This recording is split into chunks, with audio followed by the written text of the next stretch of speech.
Go find your basket of fruit and pick out an apple you think looks good.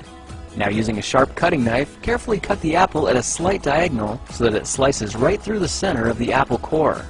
While we're here, let's save 2 of the seeds because we'll be needing them later. Now that we've got our 2 halves, let's take the side that still has the bottom attached and place it face down on a cutting board. We'll need to place 2 butter knives perpendicular with the top and bottom of the apple. Now we can carefully cut down along one side of the apple core until the knife bottoms out on our makeshift spacers, then use the spacers as a guide to gently cut in from the side. When the 2 cuts meet, you'll have an apple wedge that pops right out. And while we're here, let's cut a piece from the other side the same way. Now our goal with these is to cut out 3 more L-shaped wedges about a 1/4 inch thick. And this time, rather than cutting in sideways toward your fingers, try turning the piece over so you can cut downward and meet the first cut at the bottom. Now with a little wiggle, a new apple wedge should break free. If you repeat the process 2 more times, then stagger the pieces back together, the effect is a beautifully layered wing. Now just cut the other piece the same way, and your swan's body should look like this.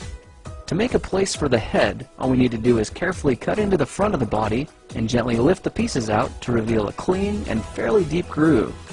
At this point, we can go ahead and grab the other half of the apple and place it between the butter knives like before. But this time, we're just going to use them as spacers to cut an even slice off the bottom.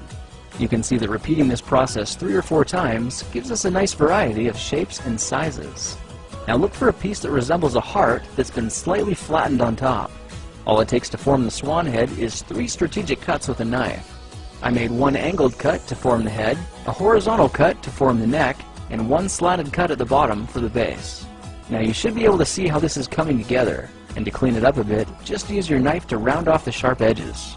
All that's left now is to place the apple seeds where you think the eyes should go, then use the side of a butter knife to press them firmly into position. When both eyes look good, simply drop the neck into place, and you're done. You've just created a beautiful and decorative apple swan.